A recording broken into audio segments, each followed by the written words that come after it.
మురళీకృష్ణ గారు, శ్రీధర్ గారు, పెద్దలు, సత్యనారాయణ, చాలా మంది మా బెస్తా సంఘ నాయకులు, శేఖర్ గారు, శేఖర్ సార్ గారు అధ్యక్షులు, బెస్తా సంఘం అధ్యక్షులు, మా లక్ష్మణ్ గారు, శివ గారు, చాలా మంది పెద్దలకు, ముఖ్యంగా మా ఉద్యోగ సంఘ చంద్రశేఖర్ గారికి, ముఖ్యంగా మా తారకిషోర్ గారికి, శ్రావణ్ గారికి, స్వర్ణ గారికి, గాయత్రి గారికి, సుజాత గారికి, విజయలక్ష్మి గారికి, రేణుక గారికి, శ్యామల గారికి, గౌతమ్ గారికి, వాణి గారికి, చాలా మంది ఉన్నారు. మా మహిళలకు అందరికీ, మా అక్క చెల్లెలందరికీ నమస్కారం. నిజంగా ఈరోజు మనం పోరాటం చేస్తూ పోతున్నాం, కానీ మనకు దెబ్బ మీద దెబ్బ వెళ్తా ఉంది. ఏదో బీసీలో స్థానిక సంస్థలు అనుకున్నాం, చైర్మన్లు అవుతారు, జిల్లా చైర్మన్లు అవుతారు, ఒక మెట్టు ఎక్కుతారు అనుకున్నాం. విద్యా ఉద్యోగాలలో మన పిల్లలకు రిజర్వేషన్ ఇచ్చి ఉద్యోగాలు వస్తాయి, వాళ్ళు బాగుపడతారు అనుకున్నాం. ఒక మెట్టు ఎక్కాలని ప్రయత్నం చేస్తున్నాం. ఇవాళ పరిస్థితి ఎట్లంటే మొత్తానికి చిన్న పరిస్థితి. మహిళా రిజర్వేషన్ రాగానే అందరం సంతోషపడ్డారు. నిజమే, మహిళలు సగభాగం ఈ భారతదేశంలో జనాభా 180 కోట్లలో 80 కోట్ల జనాభా. వాళ్ళకి ప్రాతినిధ్యం వహించాలి. ఎందుకంటే మనం కూడా ఒక తల్లి కలిసి వాళ్ళం, మనం ఆడంలో తెలియదు. ఒక తల్లి కలిసి పుట్టిన వాళ్ళం. నిజంగా మన తల్లకు, మన చెల్లెలకు అన్యాయం జరిగింది, వాళ్ళకు గౌరవం దక్కాలి చట్టసభలో అనుకున్నాం. కానీ వాళ్ళు ఏమైందంటే ఏకంగా ఒకే వర్గం వాళ్ళు వచ్చే ప్రమాణం అనిపిస్తా ఉంటారు. 80 కోట్ల జనాభా బీసీలు, 180 కోట్లలో 80లో 40 కోట్ల మంది జనాభా, 40 కోట్ల మన మహిళలు. ఓన్లీ మహిళల సంఖ్య ఈ దేశంలో 40 కోట్ల మంది మహిళలు. ఏ మహిళలు? బీసీ మహిళలు, ఓబీసీ మహిళలు. ఓన్లీ ఓబీసీ మహిళలు ఈ భారతదేశంలో 40 కోట్ల మంది. అంటే తెలంగాణ లాంటి రాష్ట్రంలో 10 రాష్ట్రాలు. ఒకసారి ఊహించుకోండి, తెలంగాణ మొత్తం మొగలు లేదు, అంతా ఆవులు ఊహించుకోండి. అట్లా ఈ రాష్ట్రం లాగా 10 రాష్ట్రాలలో ఉన్నటువంటి ఫుల్ జనాభా ఈక్వల్ టు ఈ దేశంలో ఉన్నటువంటి మన ఓబీసీ మహిళల సంఖ్య. మరి ఇంత పెద్ద సంఖ్య, ఇంత పెద్ద బలగానికి రేపు పార్లమెంట్ లో పట్టుమని 10 మంది పరిస్థితి కనిపిస్తుంది ఈ దేశంలో. ఎందుకంటే మన కళ్ళ ముందు కనిపిస్తుంది. ముఖ్యంగా ఈ రాష్ట్రంలో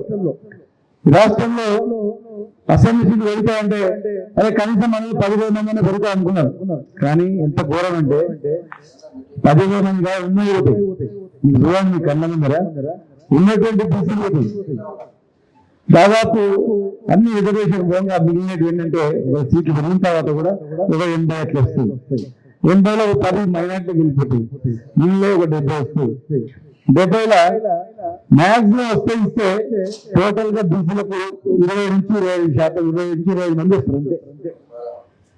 మిగతా మొత్తం టోటల్ బీసీ పార్లమెంట్ కదా దేశం మన రాష్ట్రం మొత్తంలో అసెంబ్లీ సంఖ్య. ఇక పార్లమెంట్ సంగతి ఇంకా చేయలేదు. పార్లమెంట్ సంగతి మన పార్లమెంట్ ఆడిస్తారు.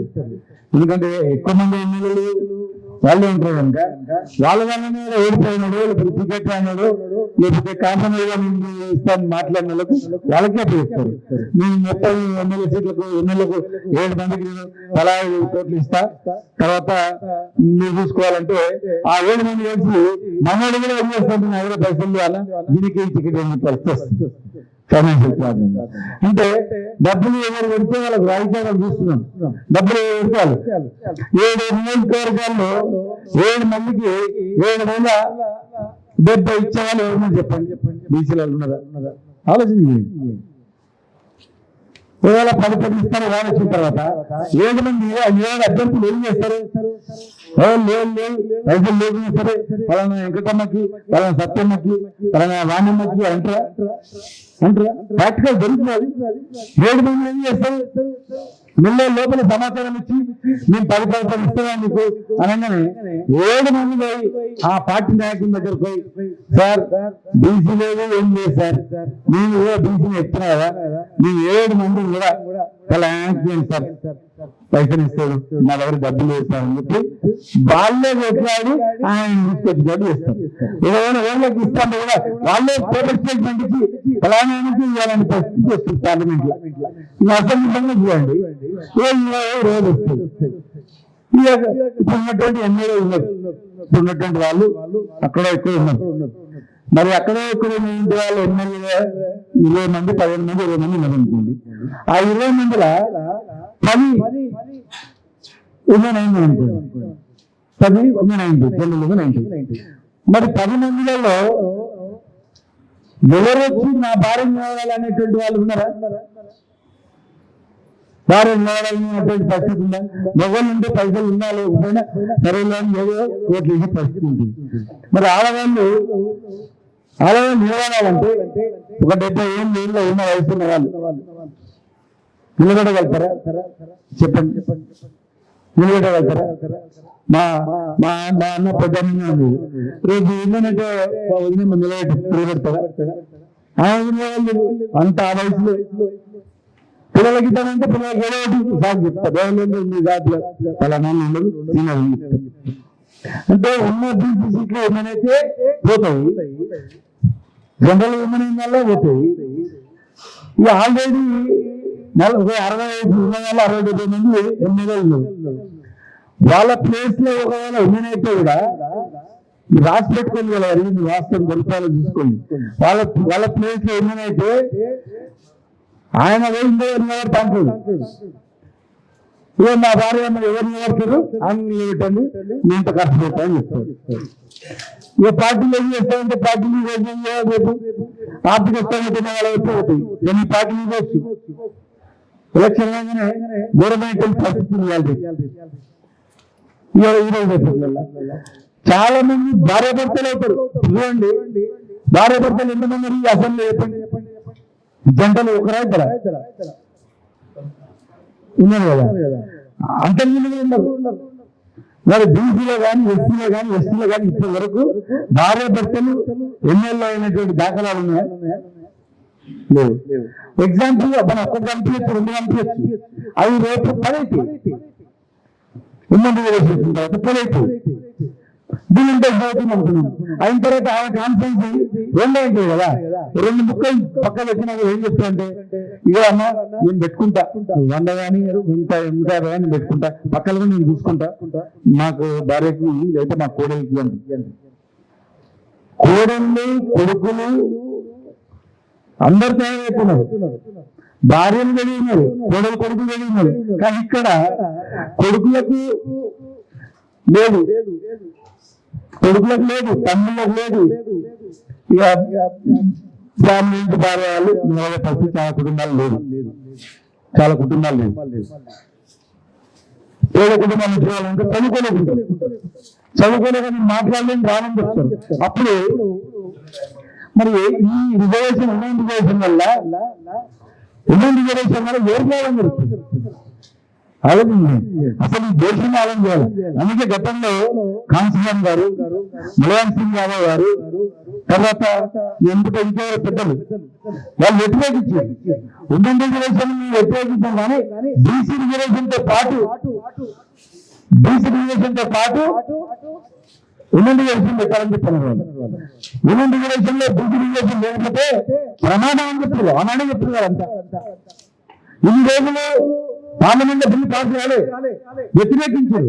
చాలా మంది ఉమెన్ బిల్లు వ్యతిరేకించాలని ప్రకటన చేసింది. ఉమెన్ బిల్లు వ్యతిరేకించలే, ఉమెన్ లో బీసీ రిజర్వేషన్ ఉండాలి. ఎస్సీ ఎస్టీలకు ఆటోమేటిక్ గా 50% లాటిన్ ద్వారానో పాపులేషన్ ద్వారా వాళ్ళకి ఇస్తారు, రాజ్యాంగంలో ఉంది.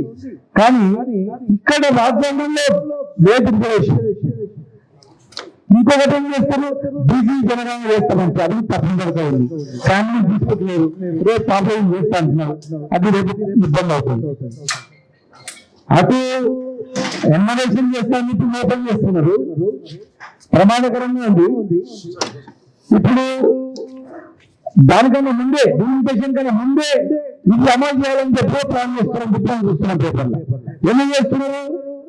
డిలిమిటేషన్ కంటే ముందు ఆలోచించారు ఇమీడియట్ గా ఆతుతో కొడతా ఉన్నారు వాళ్ళు. అదే వేళ బీసీ జనాల్లో లెక్కలు చేస్తే అడుగులు ఏమంటే ఏమైనా పంచాయతీలో ముందే ఇస్తారైతే అయిపోతుంది అని చెప్పేసి మరి డిమిటేషన్ ఆగ మేఘాల మీద ఎంతో మహిళల పట్ల గౌరవం ఉన్నట్లు వాళ్ళ మీద అభిమానం ఉన్నట్లు చూస్తుంది. ఆ పార్లమెంట్ ఉన్న వాళ్ళు ఎవరంటే అంతా ఎవరు పార్లమెంట్ ఉన్న వాళ్ళంతా ఎవరు నిజంగా మానవులు పోతుంటే మరి పార్టిసిపేషన్ చట్టసభ రిజర్వేషన్ సాధించిన రిజర్వేషన్ పార్టీ పంపుతుంది వాళ్ళకి లేదు. చాలా ప్రమాదంగా ఉంది. రేపు ఏమైతే అసెంబ్లీలో మనలో మాట్లాడితే వాళ్ళే 10 మంది వచ్చి గాయగా అని చెప్పి వెళ్ళే పరిస్థితి వస్తుంది. ఎందుకంటే అయితే పంచాయతీ నుంచి పరిస్థితి వస్తుంది. చట్టసభలో లేకపోతే వాళ్ళ తీర్మానాలు చేసుకుంటారు. ఇప్పటికే ఏ లెమ్మ లేకుండా ఏ ధర్మం లేకుండా ఈజీగా 10% రిజర్వేషన్ ఇచ్చేసి ఎవరు చిన్న మెల్లిగాలే. మనం కూడా కాళ్ళలో పేదవాళ్ళు ఉంటారు కదా, అందులో ఎప్పుడు పేదవాళ్ళు ఉంటారు, వాళ్ళకు కూడా అవకాశం ఇవ్వాలని చెప్పి పెద్ద వేస్తే చేయలేదు సంఘాల వాళ్ళు చాలా మంది పేదవాళ్ళు ఉంటారు. కానీ వాళ్ళు అంతే పెద్ద మనసుతో మన మీద చూపాల్సిన పరిస్థితి ఉంది. కనుక ఇవాళ మనం గట్టిగా వెళ్ళి తెలంగాణ నుంచి మరి అయితే కాదు కనీసం రేపు పార్టీలన్నా ఇచ్చేటప్పుడు నిజంగా ఇస్తాను దేశంలో వెళ్ళి సీట్లు ఇస్తాను చట్టం లేకుండా మేము ఇస్తాం పరిస్థితి వస్తుంది. ఏం వెళ్ళి రైతులంతా ఇంట్లో ఇస్తాం అన్నట్టు పరిస్థితి వస్తుంది. కానీ మనం వెళ్ళి వెళ్తే ఎక్కడో దగ్గర అగ్గిస్తే దేశవ్యాప్తంగా అల్గా అయిపోయాము.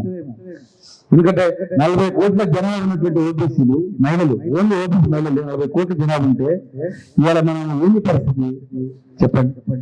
ఎక్కడ మీరు మామూలు మొగళ్ళు ఎదగాలంటే ఒకటి ఊరితే మనల్లోనే కిరాయాలను పట్టుకొని వాళ్ళని దిగిపిస్తారు, ఏదో అబంధాలు చూపిస్తారు.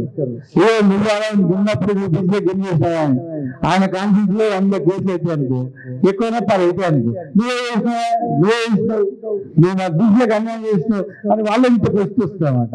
ప్రజలు సోషల్ మీడియా చూసి ఫలానా సత్యానుకోవడం ఫలానా మన స్వామి వీరాజను పిక్తులు చూస్తావా, మా లక్ష్మణాలు వ్యక్తులు చూస్తావా, నిజంగా ఆయన ఏం చేసింది అనుకుంటారు. ఏం చేసి జనం టీవీ చూస్తుంటే అంటారు. అట్లా అలాంటి పరిస్థితి ఉంది సోషల్ మీడియా ద్వారా. కనుక ఇలా దేశీయ ఆధ్వర్యంలో శ్రీరాజ్ గౌడ్ గారు మరి వాళ్ళ మిత్ర బృందం అన్ని సంఘాలు మంచి నిర్ణయం తీసుకున్నాయి. ఖచ్చితంగా హనుమంతన్న కానీ మా పెద్దలు నరసింహాచార్య కానీ నేను కానీ ఖచ్చితంగా మా తరఫున మా పార్టీ తరఫున కానీ మా వ్యక్తిగతంగా కానీ సంపూర్ణ సహాయకారం ఉంటాం. ఖచ్చితంగా మేము జాతిలో వచ్చినాం కనుక నా ధర్మం మిమ్మల్ని కాపాడుకోవాలి, మీ వెంట ఉండాలి, మా శక్తివంతులు పనిచేయాలి. మీ గవర్నమెంట్ లో ఉన్నప్పుడు కూడా ఆత్మగౌరవ భావనాలను నిలబడుకుంటే ప్రతి విషయంలో కూడా స్టూడెంట్స్ నుంచి మెస్ కానించి అన్ని విషయాలు కూడా మేము చొరవ తీసుకున్నాం. మరి అలా మీరు పగడ్బందీగా ప్లాన్ తో ముందుకు పోవాలని చెప్పని మరి మిమ్మల్ని మనస్ఫూర్తిగా అభినందిస్తూ మహిళలు కూడా ఇంకా కొంతమంది ఎంప్లాయీస్ తీసుకురాని మన చంద్రశేఖర్ గారు, కొంతమంది కార్మికులను తీసుకురాని, కొంతమంది డాక్టర్స్ ని, కొంతమంది ఇంజనీర్స్ ని, అడ్వకేట్స్ ని అంత మిక్స్ చేయండి. చదువుకుపోయిన వాడు మనకు అన్ని రకాల వాళ్ళు మిక్స్ చేసినట్లయితే చూడడానికి మన దగ్గర కూడా చూస్తాం, మా వాళ్ళు కూడా ఉండదు అన్నట్లు ఎంతమంది ఉన్నారు. పిలిస్తే వచ్చే వాళ్ళు ఉన్నారు. ఆర్గనైజ్ చేయాల్సిందిగా అందరినీ ఆహ్వానించాల్సిందిగా మనస్ఫూర్తిగా మిమ్మల్ని కోరుకుంటూ థ్యాంక్ యూ.